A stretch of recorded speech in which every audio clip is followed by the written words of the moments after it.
Splash Mountain. Today it's known as Tiana's Bayou Adventure. At one point it was the world's tallest log flume ride and featured a massive cast of hydraulic motion audio animatronics. The history and creation of this original attraction at Disneyland in Anaheim, California is as multifaceted as the park's history itself, and it all began with the Western frontier. We plunge back in time to September 1955. The land this exciting log flume attraction sits on today was formerly occupied by the Indian village. This experience was part of the greater Frontierland area, sitting on the west side of the Rivers of America, north of the Frontierland Railroad Depot. The Indian village was an educational area, with outdoor exhibits of different Native American cultures. It depicted how they lived in the days before immigrants settled the frontier. Walt Disney invited many different native tribes to the Indian village to showcase their art, song, and even traditional dances. The Indian village was a way to educate the American public, teaching them that they weren't the aggressive savages often depicted in ham-acted spaghetti westerns. And in addition, the money and publicity provided by the visiting tribes at Disneyland helped support the tribes as a whole. And after you were done watching the tribal dances or learning how the natives built shelters, you could stop at the trading post and purchase a souvenir. The trading post had an interesting feature. Its roof had live grasses growing from it, and it sold both handmade and manufactured items, including dream catchers and the famous Davy Crockett coonskin cap.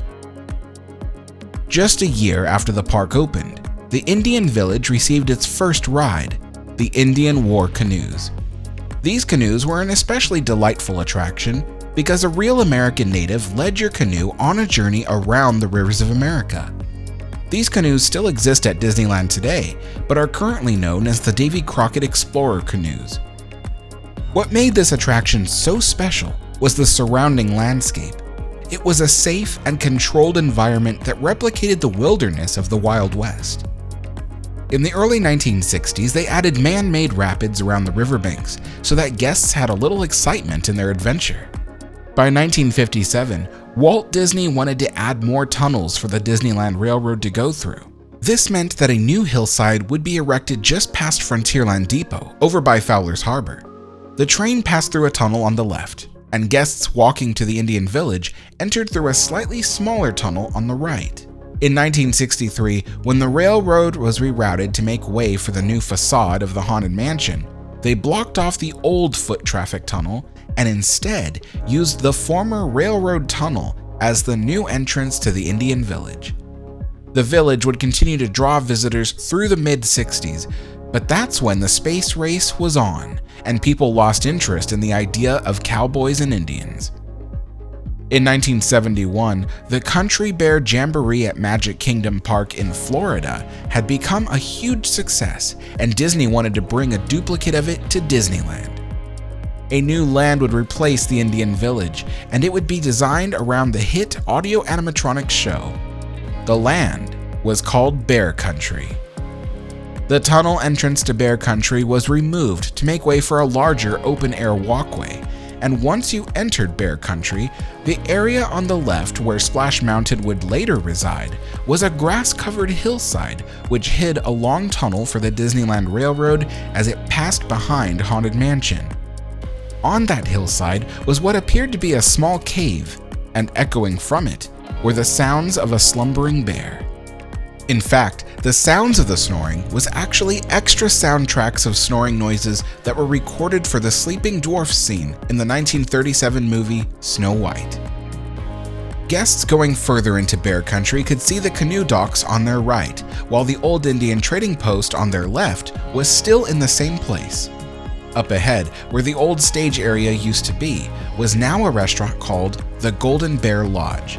Today, this very same eatery is known to us as the Hungry Bear Barbecue Jamboree. The path curved to the left, and you found yourself walking down an elevation of about 5 feet in order to make the clearance underneath the tracks of the Disneyland Railroad. This is where guests were able to pass beyond the boundary of the main park into a new forested area where the Country Bear Playhouse stood. and there was also a row of shops with a mercantile, a snack bar, and an old-fashioned arcade. The Country Bear Jamboree and the Golden Bear Lodge restaurant were the only main draws to Bear Country, and when the land opened in 1972, it didn't pull in very many guests from the start. But by the time the early 80s rolled around, the company was concerned that Bear Country was an underperforming land and wanted to find a way to bring in more people. The legendary Imagineer Tony Baxter was put in charge of creating a new attraction for the area and began working on the project around the year 1983, pulling together a team of Imagineers to help design it. Disneyland was still much in need of thrilling attractions. Matterhorn, Space Mountain, and Big Thunder were not enough to meet the demand of a changing audience. So Tony decided he wanted to try to perfect the experience of the log flume style ride to show people what a log flume could be capable of, if done the Disney way. Baxter made many a trip to Knott's Berry Farm to analyze their Timber Mountain log ride to see what worked and what didn't work, and to see where improvements could be made. Meanwhile, the team would need to decide on a theme.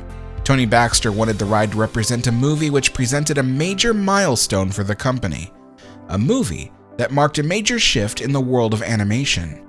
This movie would be Walt Disney's Song of the South. A flume ride through the world of Brer Rabbit and Brer Bear would be spectacular, and if we located it out in Bear Country, we'd solve the problem of nobody being out there. Song of the South was released in theaters in 1946 and was a controversial movie even upon its release. Though the movie took place in the Reconstruction era, after the American Civil War and after the abolition of slavery, people still felt that the stories portrayed too many African American stereotypes, not to mention the rather jovial acting of the sharecroppers. The question you're probably asking yourself now is, so if the movie was so horrible, why was it chosen as the main theme for Splash Mountain? Well, it's rather complicated, but I do ask you to bear with me while I explain.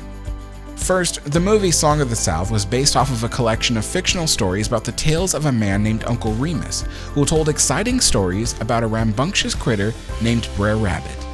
Walt Disney grew up reading these stories. He saw them for what they were meant to be. At the heart of each tale was a life lesson that either Uncle Remus or one of his invented critters might have to learn. And like many movies Walt made, he wanted to take the idea and make it presentable to the whole family. The movie was denounced by the NAACP, and they criticized the black actors for taking part in the movie. Hattie McDaniel, the Academy Award-winning actress in the movie, defended the film by saying, "If I had for one moment considered any part of the picture degrading or harmful to my people, I would have not appeared therein." Walt had not intended to insult anyone, he was simply trying to adapt the beloved stories for the big screen, but the damage was done. Walt would find out that actor James Baskett, who portrayed Uncle Remus in the movie, was barred from attending the world premiere in Atlanta, Georgia. This deeply saddened Walt, as he had become good friends with James over the course of making the film. Walt rallied to get James an honorary Academy Award and even financially assisted Baskett's family when he became ill and eventually died. Baskett's widow, Margaret, had said of Walt Disney, "He was a friend indeed, and we have certainly been in need." Despite the controversies of the movie, the techniques used in the film marked huge milestones for live-action and animation combination. Special effects had to be invented in order to accomplish the illusions they needed to make the scenes come to life. This movie was perhaps just as important to the world of animation as the movie Snow White and the Seven Dwarfs was 8 years earlier. It was because of this that Tony Baxter chose to make it into a ride based off of one of the specific animated segments in the film where Brer Rabbit is captured by Brer Fox and Brer Bear. He uses his cunning wit to convince them to follow him to his laughing place, where Brer Bear and Brer Fox would be chased away by a swarm of bees. The running name for this log flume ride was the Zip-a-Dee River Run, named after the most popular song from the movie, Zippity-Doo-Dah. A story goes that during one of the numerous meetings with executives about the progress of the attraction, Michael Eisner was eager to promote the latest live-action Disney movie about a mermaid. The movie was called Splash. Eisner wanted Tony Baxter to incorporate the mermaid into different scenes of the ride, but Baxter knew this wasn't a good idea, and so refused. However, the name Zippity River Run would be abandoned for the new name Splash Mountain. Tony himself admitted that they kept the name Splash because the name just kinda stuck.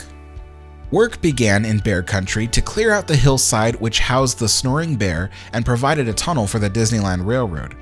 A huge hole was carved into the ground, and the main walkway leading into Bear Country was temporarily rerouted east along the edges of the rivers of America. At 89 feet tall, this is the shortest of the Disneyland mountain rides, though it's not really a mountain at all. It's actually a hill called Chickapin Hill, designed to look like the place where Brer Fox and Brer Bear made their lair in the movie. Being that Splash Mountain was a log ride, it had to break a lot of stereotypical log ride designs, and it had to earn a reputation for high capacity. Log rides in most amusement parks only have one drop, and usually only a handful of logs can be on the ride at one time. Timber Mountain Log Ride at Knott's Berry Farm broke that mold and gave Tony Baxter the inspiration he needed to improve upon its higher capacity design. Tony knew how to design a roller coaster, and he decided that Splash Mountain would be like a roller coaster. The lift hills and drops on the ride would act as buffer zones to keep the logs spaced apart properly and provide changes in story scenes. It would have 3 separate lift hills and 3 separate drops, the last drop being the tallest one at 52.5 feet high. This would make it the tallest log flume ride in the world at the time. But despite its height, none of the ride was built underground.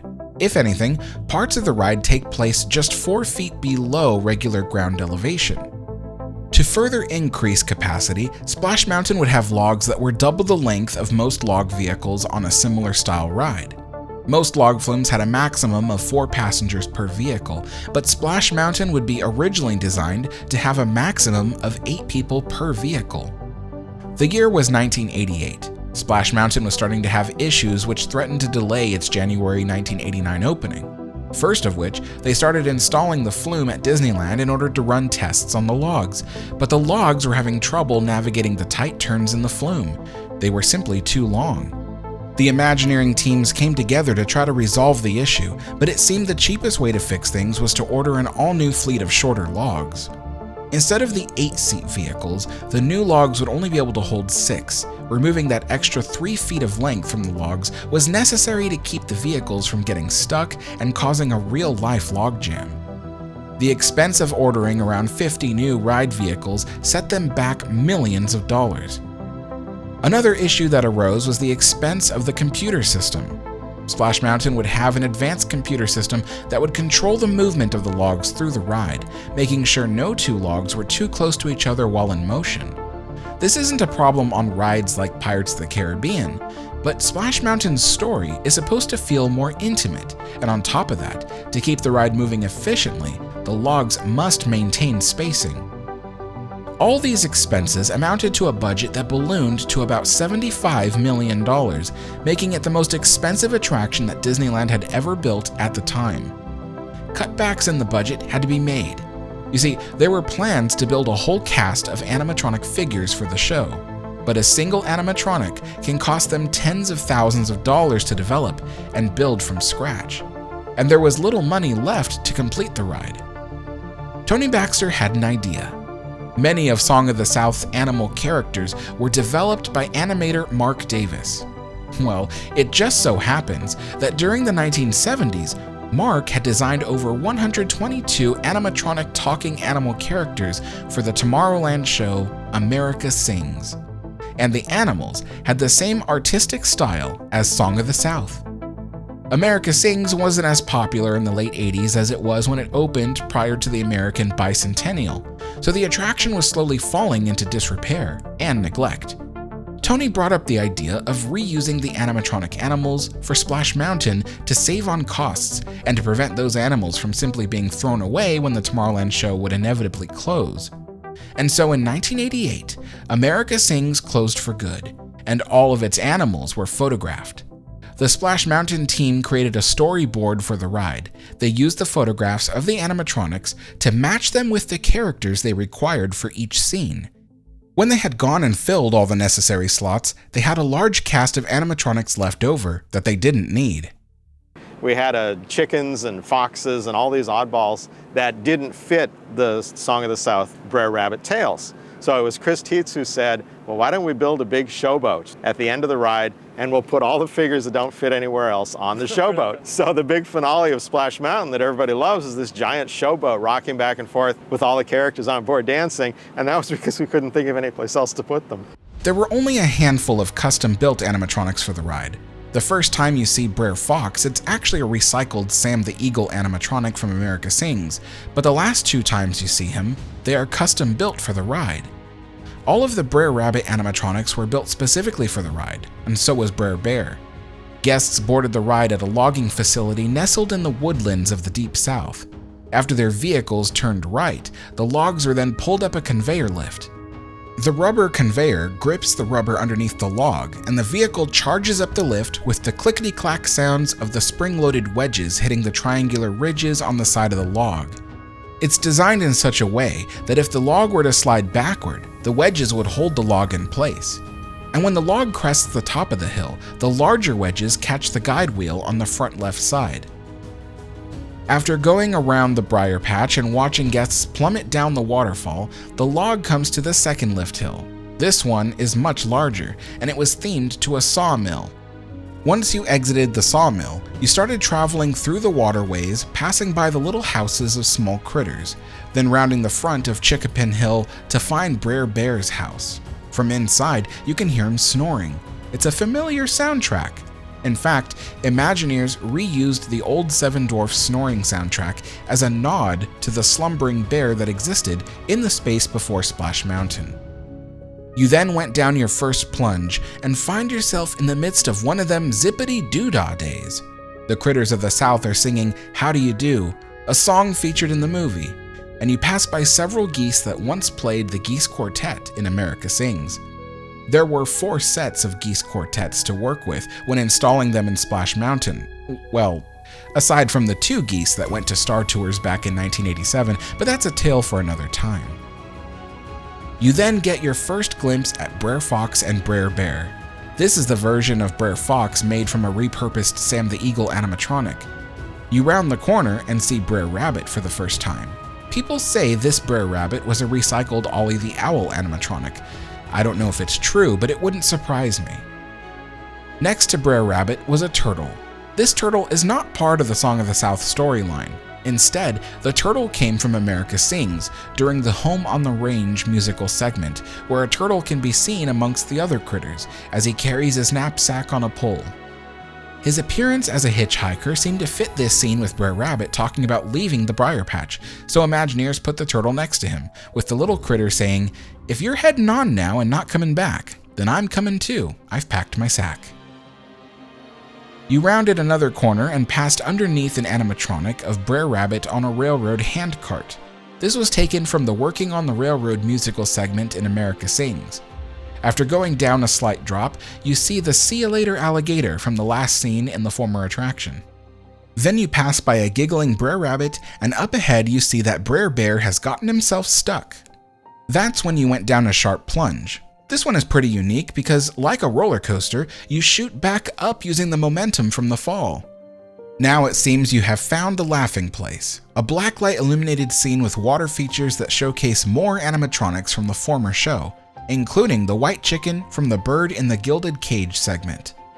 Further down the line, you could see her accompanying storks along the water's edge. These storks are interesting. They didn't always stand upright like this. In the old show, they were seen balancing on penny-farthing bicycles. I wanted to know how they made the storks dance for Splash Mountain when their original design had them seated. That's when I found this image and realized that before moving the animatronics, the top half of the storks were put onto the bottom half of the 2 rock and roll cranes from the final scene in America Sings. I guess that means the rumor that Imagineering used the rock and roll cranes to teach animatronic programming was never true to begin with. After rounding the corner, you saw that Brer Fox had captured Brer Rabbit by trapping him in a beehive. You press on into the tunnels straight ahead into a scene called Burrow's Lament.